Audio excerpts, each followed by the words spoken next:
It's part 3 of the Lokar Car Show's run of Tennessee.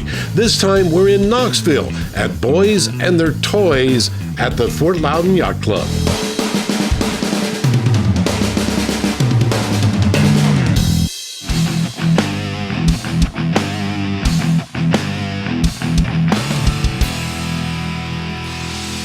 We start off our car show at a yacht club with a motorcycle. This is a 2011 Harley-Davidson Electra-Glide Ultra Classic Limited. It's a name that Harley-Davidson has used for years in their top-of-the-line big road bikes. There's something in history that defines why it's an Electra-Glide, but I don't know what that is. Ride it as often as I can. Obviously, around here in the winter months, I don't do that. One of the things about the Ultra Glide Limited, though, is it has heated grips. So you can turn this dial here and keep your hands warm. And when you're riding this with your leathers on, they will keep you warm, but with your hands stationed on those handlebars, handle grips, they will freeze very quickly. So the heated grips work wonders. For 2011, it's the top of the line. It's got the 103 engine. It has that back then it had a new suspension. I've got a GPS, a Garmin GPS that's waterproof. But other than that, it's just pretty much a standard Harley-Davidson motorcycle. What other little luxuries does it have? Cup holders. When we take a ride, obviously it's nice to have something to drink, and so we took a ride last week to South Carolina and back, and on a day like this, you got to stop every now and then for something to drink. It has an AM/FM radio, and it also has a CB radio, so we can stay in contact if there's more than one motorcycle. Last week there were 16 motorcycles, so we're able to stay in contact with each other when we're on the road. Did he pick out that color combination? Actually, I did. My wife picked out the bike, I picked out the colors. It's kind of backwards from the norm. So what made him decide to get a Harley? I really didn't want a motorcycle. My wife had been bothering me for about 20 years. Let's get a Harley. We were down here at the yacht club in 2004. And I was sitting at the bar watching a ball game, and she was sitting around the table with a bunch of people, and they were talking about motorcycles. And my wife said, I've been trying to get Mike to buy me a motorcycle for 20 years. And they all turned on me because they all had motorcycles. So that's the moment I said, you want a motorcycle? We'll get a motorcycle. Mother Nature decided to interrupt the show with a rainstorm, so we went inside and continued on. Who would want to sell that classic? It's an 86 Corvette with 29,000 miles on it. What's so special about it? It's one of the last positive traction Corvettes. It is automatic. Then why would he ever want to sell it? I just had it a long time to get rid of it. Okay, then. Bought it new. We'll hear plenty more from Tim later in the show. In the meantime, we take a trip back to the 90s. We have a 95 Firebird TA6 convertible, and that came from the years when they were kind of detuned back then. But in the meantime, it has an LS1 V8, and Liz and I have added a Hypertech high-performance chip to it, so it gives it another 35, 40 horsepower, and it's a 6-speed manual. And in order for it to be able to get into 6, you got to be doing well over 70. So obviously we don't get to air it out very often. We've only had it out a couple of times this year because of family situation, but it's a fun car to drive. Liz calls it my midlife crisis car. But it's got a set of 18-inch wheels and chrome rims and all of that, and we really enjoy it. And we found it, a friend of mine had it stashed in a barn and all covered up with junk and everything, I guess 6, 7 years ago. And we bought it, and little by little we had the upholstery redone and this, that, and the other, and now we're down to just the paint. And we'll have it back together here pretty soon, but it's a fun car to drive. It always gets a lot of looks, and it sounds great. It's only got about 340 compared to these guys driving these 500 horsepower. But we do have a set of Flowmasters, and it sounds good, and you know, nothing sounds better than a good old Detroit V8 when those rear two pipes are flowing, you know it?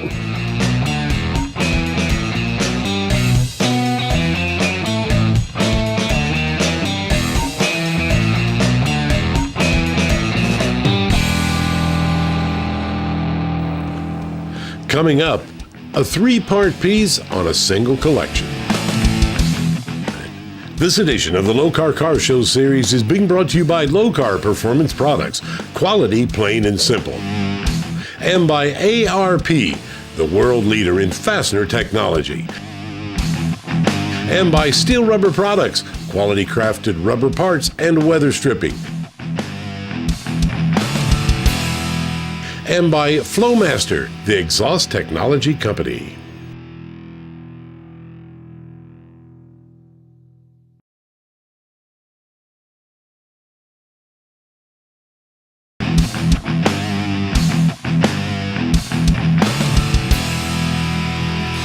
Welcome back to Knoxville, where the rain kept on pouring. Now we step into the modern era with this Viper and its brothers. 2006, I've had it 5 years. Blown a motor up in it, replaced that last year.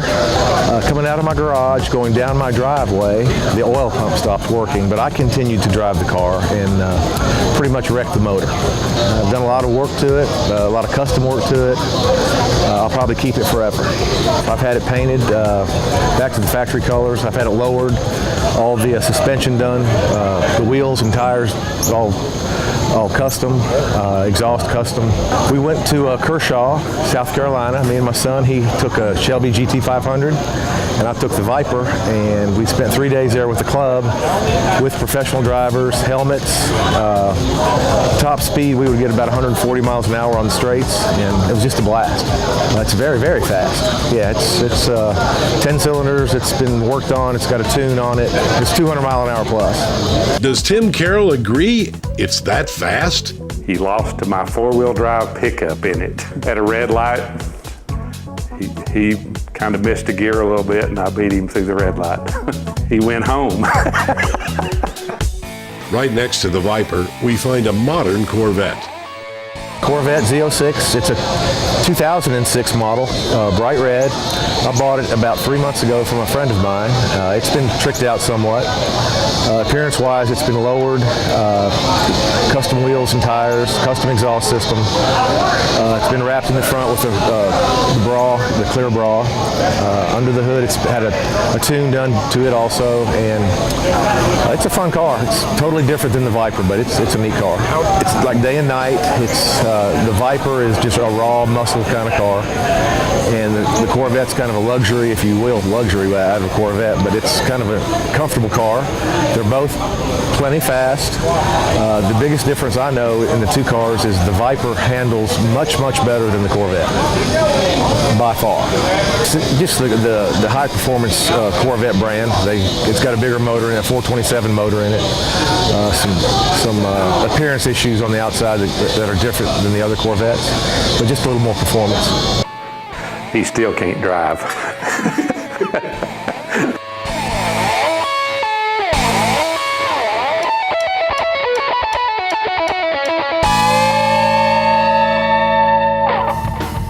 The third member of the Buckholz collection belongs to his wife, Christy, who Tim Carroll says is the better half of the pair. She's a better driver. I have a red Z4 BMW hardtop convertible. What year? It's a 2011 S-Drive twin turbo. It's very fast, top end and takeoff. It's a very smooth driving car. I really love it. It's my everyday driver. I just really enjoy the fact that I have the speed if I need it, but I just enjoy going slow around town with the top off. And I'm just an outdoor girl. I like to be outside all the time. I enjoy just being out in nature, so I don't think I'd have anything but a convertible. This is like my 5th convertible I've had. We love the mountains. East Tennessee is one of the best places that you could ever want to live, and this car is spectacular in the mountains. On the Dragon, the curves in the mountains, it squats down, holds the curves. You don't ever have to worry about sliding around. It is a great driving car. We've had a lot of different cars. We kind of laugh about it. We've run the gambit with cars. We've had old Mustangs, new Mustangs. We pretty much had the gambit. They like to go to the track and race the cars. And I kind of grew up going to 411 Raceway when I was a kid with my father, so kind of in my blood.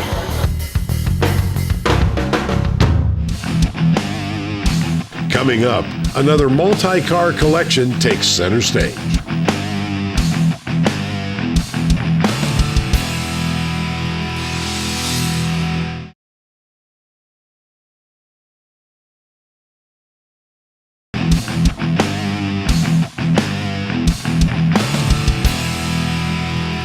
We're back in Knoxville, where the weather finally decided to play nice for boys and their toys. It's a 1968 Z28, the second year that Chevrolet produced that car. It's an all-original car, 302 MO block, made in St. Louis, Missouri. It has a 4-speed close-box Muncie with the M22. It was a combination of parts put together by GM, and I guess when they put all the parts together, they called it the Z28, for lack of anything else to call it. It's emerald green with the black deluxe interior in it. My first car was a 71 Z28. I got my license suspended for drag racing with it. My father let the car sit until I got my license back and sold it. I always wanted another Z28, so in 1993, I bought this car.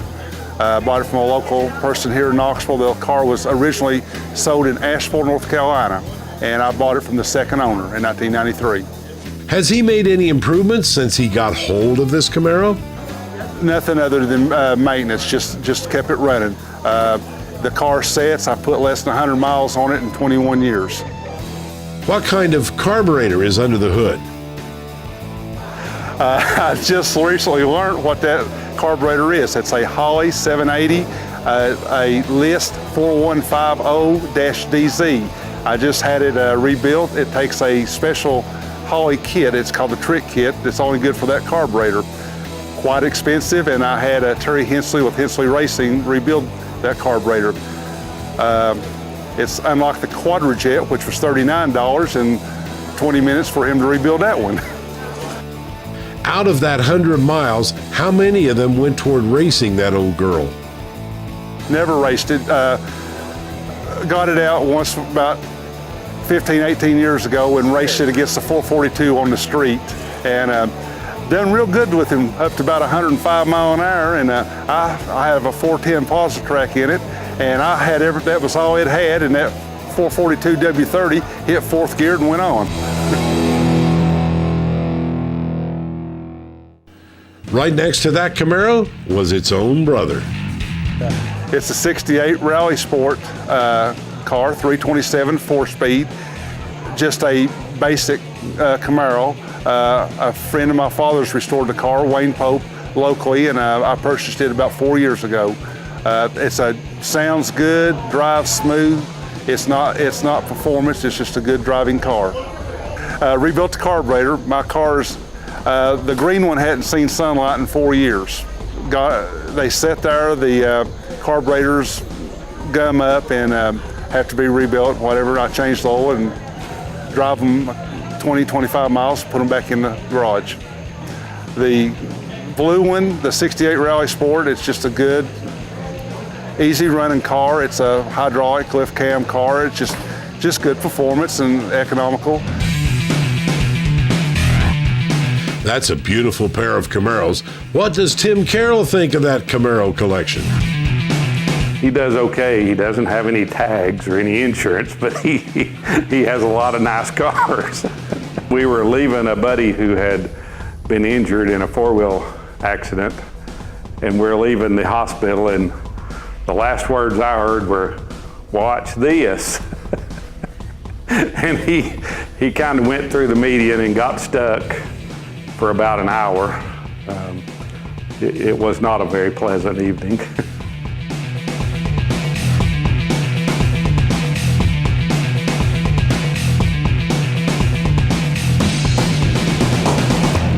Now, for a change of pace, a modern Mercedes.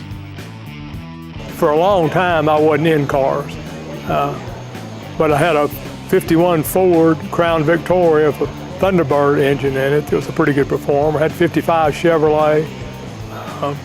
So I've had a lot of cars, and I worked on them growing up and learned a lot about them. And then when I got in my job with American Limestone, I had probably about 225 pieces of equipment, dozers, loaders, concrete trucks.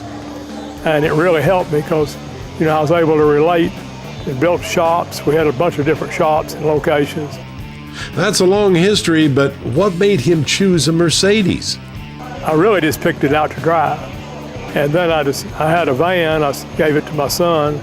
And so I bought a Mercedes GL 450 about 2 years ago. I just decided to keep the CL as a hobby car.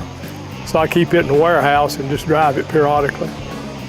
But it has low mileage on it. It has, I think, 33,000 miles on it.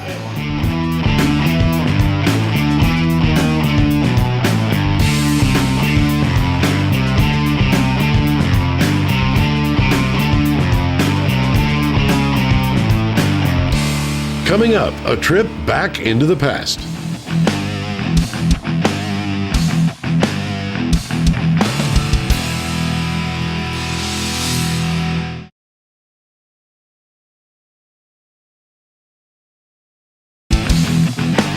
This edition of the Lokar Car Show has been brought to you by Original Parts Group, the world's largest source for GMA body parts and accessories, and by Lokar Performance Products, quality, plain and simple.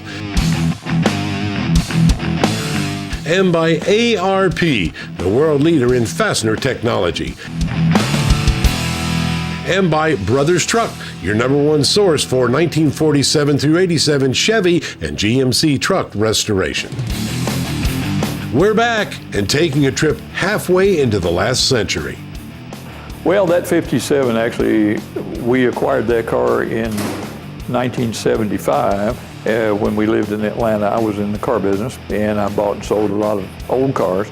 Had several 55, 67 Chevrolets, which we really enjoyed, several Model A's, and some other cars. But we bought that car, and it was so nice at the time we bought it that I was really impressed with it. Had probably 5 others at the time that were in process or going to be sold or whatever. But we decided to paint it because it had been painted once before, a few times before, I guess, and the paint was not as good as we would like. So we sanded it down to the metal. Once we got into it, it just needed to come all the way down. And we found that that car was the most solid 57 body that we had seen in years. No filler whatsoever in the car. The car had never been wrecked, never been welded together or anything of that sort. So I don't know, we put a really slick, nice paint job on it, and but we didn't want to make a show car out of that particular car. We had show cars at the time, but to us, driving the cars is a lot more fun than showing them. So we made a driver car out of it. We turned the speedometer back to 0 at that time. We actually rebuilt the engine, and at this point, it is a pretty nice driver car. It just turned 60,000 miles from traveling in it. I'm not sure it's the original engine, but it's one very much like the original engine. The rest of the drivetrain is original from pretty much what was in the car when we got it. Well, the car rides very well. The car is actually pretty much like a 57 Road, I think, back in those days. The Chevy trend continues with another mid-50s model. That car I built in about a 4-year time span to look like my first car in high school, which I also painted candy apple red and white. And we found this one in Augusta, Georgia, and it was just a shell. And we bought it, and I worked 4 years on it and brought it to what you see out there. It has a 265. I bored it 30,000s and just all knew everything in it. bearings, rings, whatever. We turned the crank 10 and seemed to take care of it. Did a frame off. My brother helped me build a turner that he gave me. And I took the body off and turned the body and welded in panels. Had a gentleman down in Athens, Tennessee, put a rocker panels and a quarter panel in it and said he wouldn't work on it anymore because the door skin was so awful to do. And I wound up doing the other one and luckily came out better than the one he did. So I was very proud of that, but I don't want to do that kind of work anymore. I'll do everything else, but it was completely apart.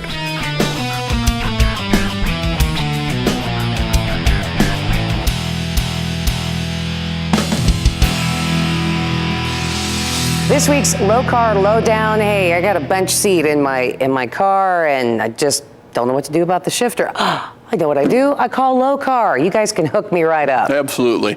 We developed a floor mount shifter mainly for your 50s and 60s cars. And along with that floor mount shifter, we came out with this really neat bench bend lever, specifically designed for use with a bench bend seat. And it looks right at home in a muscle car or a Tri-5 Chevy or something like that. Absolutely. So nothing going to get in your way. I mean, half the fun is, shifting the car and moving things around and stuff. And you can't have that seat get in the way or the lever get in the way of the seat. Now, and I noticed what we have here is we've got your new LED indicator on here too. Yeah, we offer that cable-operated LED kit for all of our shifters. We do it in the boot ring mount as well as the dash mount. But everything just looks right at home, nice nostalgic look. This is perfect. Yes, and it would take us right back to where Lokar got started with your direct mount. Yeah, we have still offer our traditional transmission mounted shifters along with our tail mount shifters in the full variety of lengths. We do the lever lengths all the way from 6 inches up to the 32-inch shifter levers, and single and double bends on a lot of them as well. And when you mentioned lengths there, are there different choices with your bench bend here too? That particular one we only offer in the 16-inch bench bend. Because you've designed it, studied it, you know what works the best. Absolutely. Okay, that's what they do, and it's all made here in the USA. Quality, plain and simple. You can find out about all the fun Lokar's up to by hopping on Facebook and finding their page or lokar.com. That's all from Knoxville, Tennessee. The Lokar Car Show remains in Tennessee one more week as we head to Shades of the Past in Pigeon Forge, Tennessee. See you there.